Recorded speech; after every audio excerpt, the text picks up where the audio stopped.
Good morning friends. आप सभी का डिप्लोमेटिक आईएएस यूट्यूब चैनल में स्वागत है।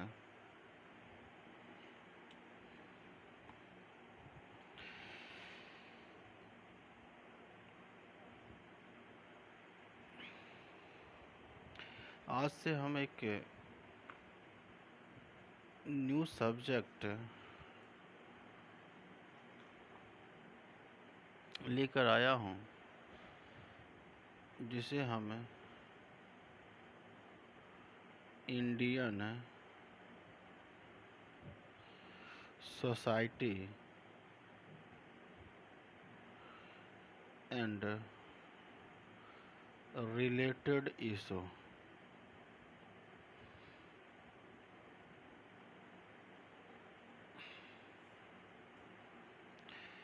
यह भी मेंस का एक महत्वपूर्ण सब्जेक्ट है।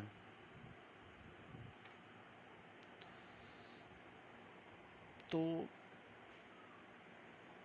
जब लॉकडाउन से पहले या जब संस्था चल रही थी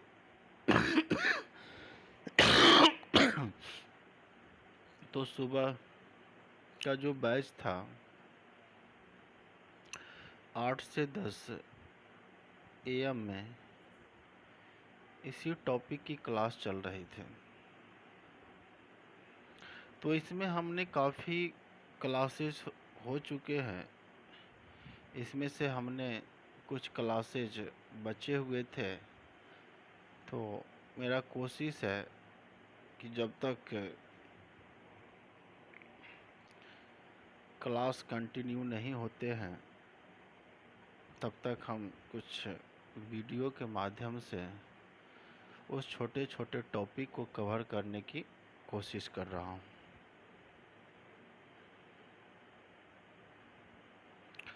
तो यह हमारे उन्हीं बच्चों के लिए है जो क्लास हमारे साथ कर रहे हैं।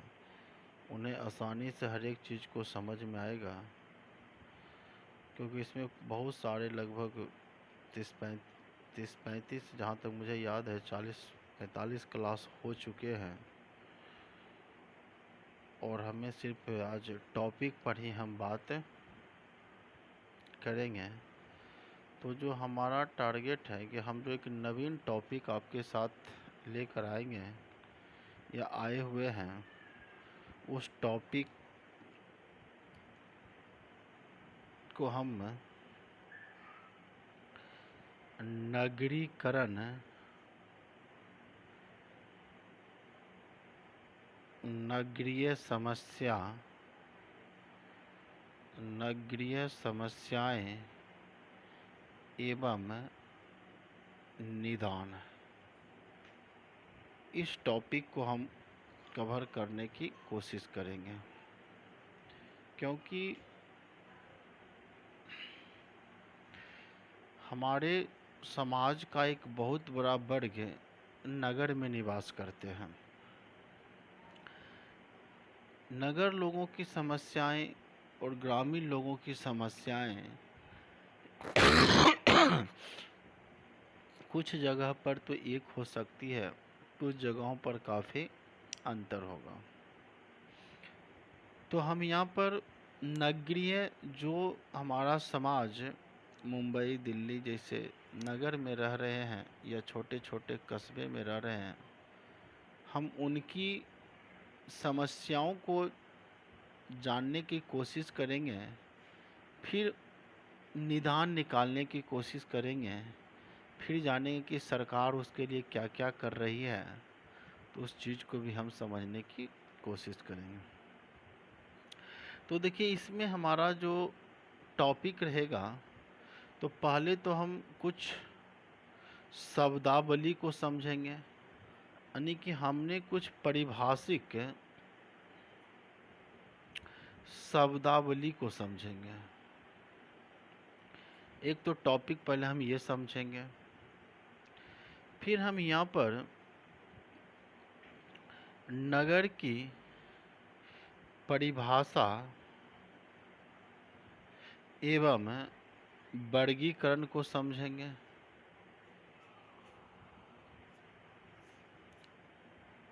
फिर यहाँ पर हम नगरीय संबंधित आंकड़े को भी कुछ देखेंगे।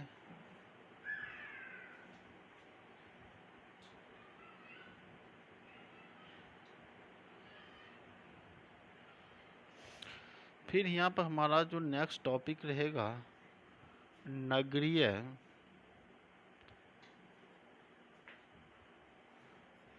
समाज का अर्थ एवं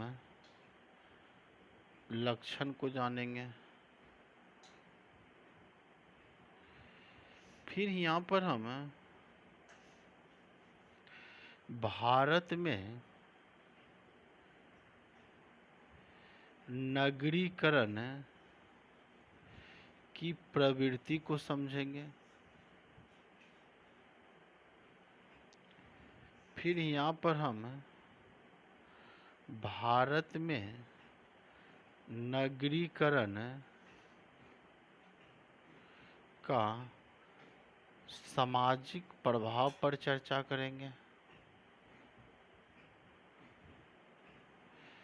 फिर यहाँ हम भारत में नगरीकरण की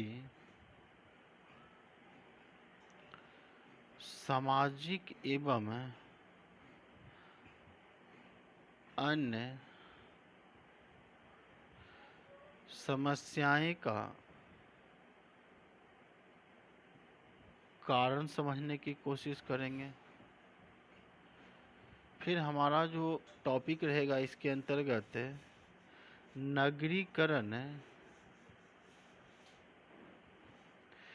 नगरीकरण के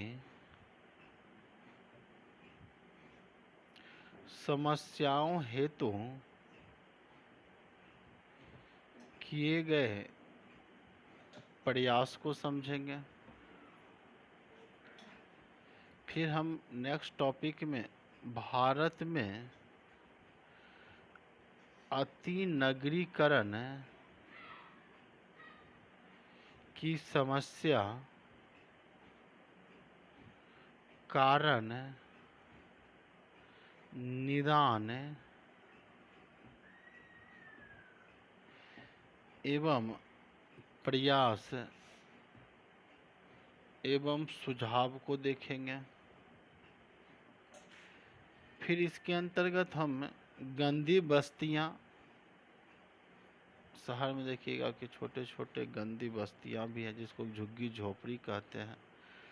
गंदी बस्तियां का हम स्वरूप को समझेंगे, इसका दुष्परिणाम को समझेंगे कि इससे दुष्परिणाम क्या हो रहा है, उसके कारण को समझेंगे, उन्मूलन हेतु क्या प्रयास किया जा रहा है उसके बारे में हम जानेंगे, और हमारा क्या सुझाव होगा उन पक्षों को हम यहाँ पर समझेंगे।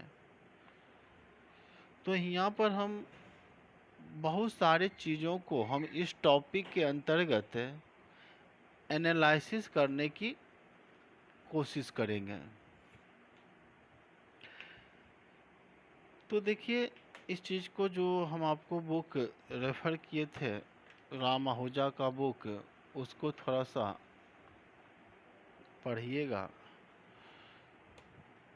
और फिर क्योंकि आज हम एक छोटा सा टॉपिक है तो बस उसको हम जानते हैं, फिर हम इस पर धीरे धीरे लेक्चर को अपना विस्तार करते चलेंगे। तो देखिए, हम यहाँ पर कुछ परिभाषा, जो पहला जो टॉपिक हमारा है, आज हम कुछ पारिभाषिक शब्दावली को समझने की कोशिश करते हैं। तो देखिए, पहला जो हमारा परिभाषा है उस पर अगर हम बात करें तो यहाँ पर एक शब्द होता है बस्ती। बस्ती सुने हैं ना, बस्ती।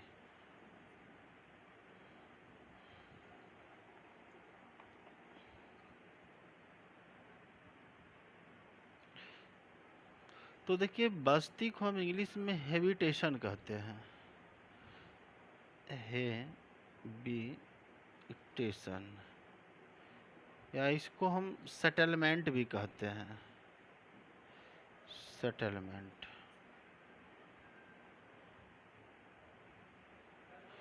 तो बस्ती कहने का मतलब होता, अगर हम इसकी परिभाषा की बात करें तो बस्ती कहने का मतलब होता है कि मनुष्य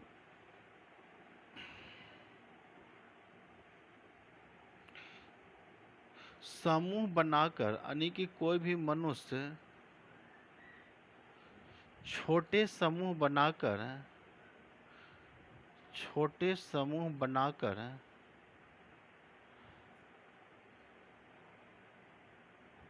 निवास करता है, तो उसी को हम बस्ती कहते हैं। तो इसको एक लाइन में परिभाषा लिख लीजिए। मनुष्य के रहने के आवास का छोटा समूहीकरण है। मनुष्य के रहने के आवास का छोटा समूहीकरण है।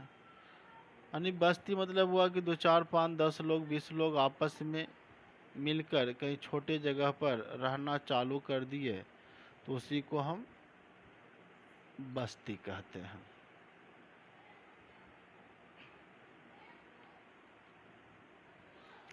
उसके बाद दूसरा जो है गांव।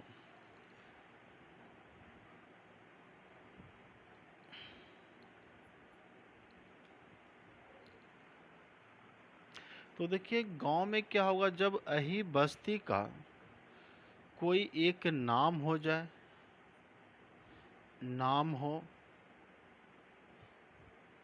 इसका एक भौगोलिक क्षेत्र हो, इसकी अपनी कुछ संस्कृति हो, तो अगर ये चीज मिल जाते हैं तो उसी को हम गांव, विलेज कहते हैं। तो लिखिए मानवीय आवास का वह छोटा समूहीकरण जिसका एक निश्चित भौगोलिक क्षेत्र हो, विशिष्ट नाम हो और जहां ग्रामीण संस्कृति की विद्यमानता हो, उसे हम गांव कहते हैं। यानी कहीं बस्ती जब अपना एक भौगोलिक क्षेत्र, एक अपनी संस्कृति, एक अपना पहचान बना लेता है, तो यही बस्ती आगे चलकर क्या बन जाते हैं, गांव का निर्माण कर देते हैं। फिर एक शब्द है कस्बा, का भी नाम आप सुनते होंगे, कस्बा। तो इसका परिभाषा लिखिए। 5,000 और उससे अधिक आबादी वाला तथा 1 लाख से कम आबादी वाला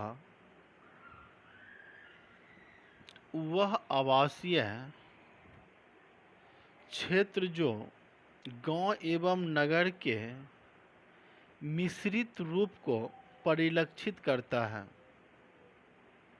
और जहां आर्थिक क्षेत्र में नगरीय विशेषताएं प्रमुख होती हैं। यानी 5 लाख से 1 लाख लोग निवास करते हैं। इसको आप पूर्णतः गांव भी नहीं कह सकते, इसे कुछ आप नगर भी नहीं कह सकते हैं। यानी कि ये दोनों रूप दिखाता है, मिश्रित रूप दिखाता है। तो इसी को हम कस्बा शब्द का प्रयोग करते हैं। फिर नगर में आइए, गांव से कस्बा बना, फिर नगर बनेगा। नगर जैसे देख लीजिए, अत्यधिक वृद्ध आकार एवं अत्यधिक जनसंख्या घनत्व वाला ऐसा समुदाय जिसकी संख्या गैर कृषि, यानी कि कृषि पे नहीं, गैर कृषि कार्यों में संलग्न हो और जो नगरीय जीवन शैली को अपनाते हों। उसे हम नगर कहते हैं। नगर कहने का मतलब यहाँ पर लोग कृषि पे निर्भर नहीं है, अधिकतर लोग वहाँ पर व्यापार जॉब पर निर्भर है। गैर कृषि माने कि जिस कस्बा में या जिसे में गैर कृषि लोग ज़्यादा रह रहे हैं, जनसंख्या अत्यधिक हो और नगरीय जीवन शैली के हिसाब से जी रहे हैं, तो उसी को हम नगर कहते हैं। तो कस्बा से नगर का निर्माण हो जाता है। फिर यहाँ पर एक शब्द है नगरवाद। नगरवाद तो लिखिएगा नगरीय जीवन शैली को अर्थात नगर के जीवन के विशिष्ट तरीकों को नगरवाद कहते हैं।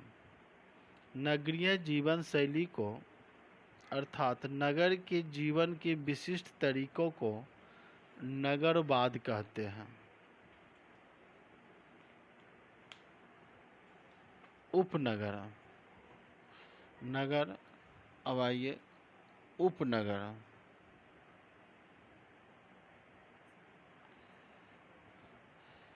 इसके बाद हम लिखिए नगरीय परिधि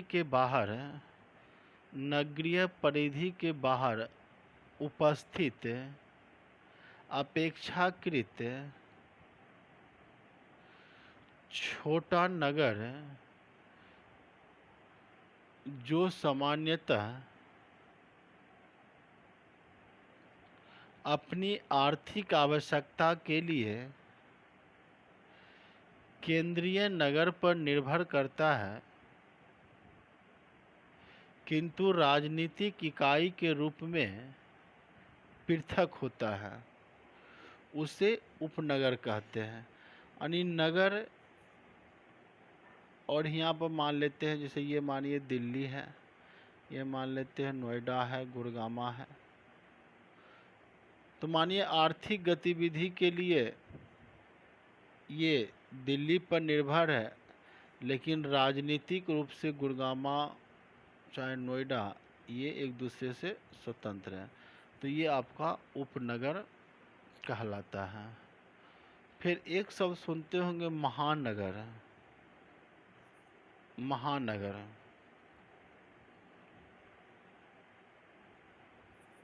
जिसको कि आप मेट्रोपोलाइज बोलते हैं, METROPOLIS, या जिसको आप मेट्रोपॉलिटन टाउन भी बोलते हैं। तो लिखिएगा एक विशाल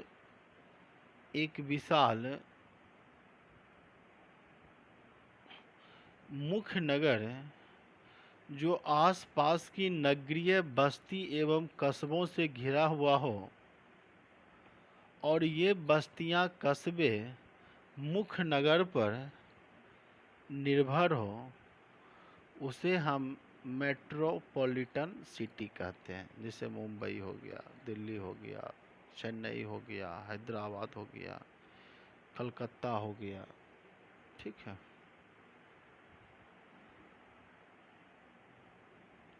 तो ये जो कुछ परिभाषिक शब्द हैं, अगर इसमें और हम बात करें, स्लम, बार बार सुनते होंगे न्यूज में स्लम। लेकिन नगर में वह स्थान जहां आवास का अति निम्न स्तर तथा आवश्यक सुविधाओं का अभाव होता है, उसे स्लम कहते हैं। यानी यह भी शहर का ही पार्ट है, नगर का ही स्थान है, जहाँ पर लोगों का जीवन शैली काफ़ी निम्न है। यहाँ पर पानी, जल, आवास, स्कूल, शिक्षा का काफ़ी दिक्कतें हैं। तो ही नगर में वह क्षेत्र क्या कहला, इसे ये नगर है, इसी में ये क्षेत्र स्लम्स कहलाते। यह भी अभी भारत के लिए बहुत बड़ी चैलेंजेज हैं, तो हम उसके बारे में भी हम बात करेंगे।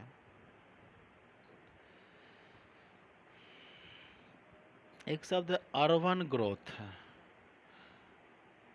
अर्बन ग्रोथ है। देखिए, किसी भी देश में ग्रामीण जनसंख्या के अनुपात में नगरीय जनसंख्या में मुख्यतः नगरों की संख्या में वृद्धि को नगरीय वृद्धि की संज्ञा दी जाती है। इसी को हम अर्बन ग्रोथ के नाम से जानते हैं।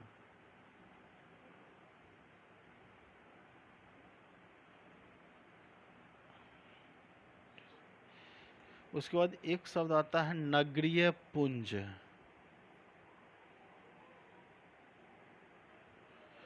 जिसे हम अर्बन एग्लोमोरेशन कहा जाता है। URBAN, अर्बन एग्लो, AGLO, एग्लोमोरेशन, MORATION,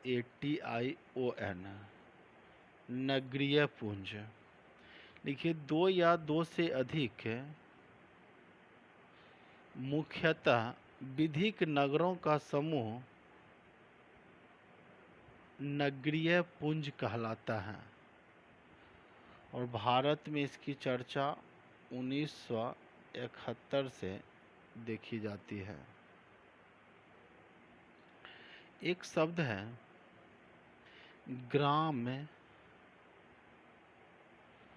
नगर, ग्राम नगर गांव, ग्राम नगर गांव। इसे हम रूरल अर्बन विलेज बोलते हैं इंग्लिश में, रूरल अर्बन विलेज। तो लिखिएगा इसके बारे में। नगर के केंद्र के नज़दीक विद्यमान गांव जो अपनी ग्राम विशेषताओं को बनाए रहता है उसे हम रूरल अर्बन विलेज कहते हैं। यानी कि नगर है, नगर में कोई सा क्षेत्र जो अभी भी नगर में रहते हुए भी वह ग्रामीण जीवन, ग्रामीण संस्कृति, ग्रामीण विचारधारा को वह बनाए हुए रखा हुआ, तो उसी को हम ग्राम नगर गांव कहते हैं। जैसे सलम की हम बात की थी, यह भी नगर में है लेकिन यहाँ पर वे सुख सुविधाएं नहीं है जो उन्हें मिलना चाहिए। तो इस तरह से हमने कुछ परिभाषित शब्दों को जानने की कोशिश कर रहे हैं। यहाँ पर अब कुछ शब्द को देखिएगा। तो उपनगरीकरण क्या है? उपनगरीकरण तो लिखे किसी नगर के परिधीय विस्तार के कारण नगर के परिधि पर उपनगर का विकास की प्रक्रिया प्रारंभ होती है, उसे हम उपनगरीकरण कहते हैं।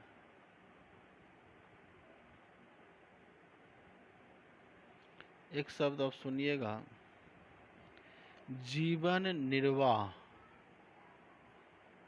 जीवन निर्वाह नगरीकरण। नगर में रहते हुए भी नगरीय सुख सुविधाओं से वंचित लोगों की संख्या में वृद्धि की प्रक्रिया को नगर जीवन निर्वाह कहते हैं। तो ये जो हमारा आज का कुछ जो लेक्चर था इंडियन सोसाइटी एवं रिलेटेड इशू से, तो हमने आज पहला टॉपिक को समझने की कोशिश किया हूँ। आगे इस पर हम चर्चा करेंगे और आशा करूँगा आप सब एक बार इसको पढ़िएगा। तो नेक्स्ट लेक्चर से आपको थोड़ा सा इस टॉपिक में इंटरेस्ट आएंगे, क्योंकि यह टॉपिक आप सब काफ़ी सिलेबस का बहुत सारा पार्ट लगभग कवर हो चुका है। जो कुछ टॉपिक बचे हुए हैं हम उसको थोड़ा सा कवर करने की कोशिश कर रहे हैं। ताकि हमारा ये पहला लेक्चर था Indian society and related issue से संबंधित। आप सभी का बहुत बहुत धन्यवाद।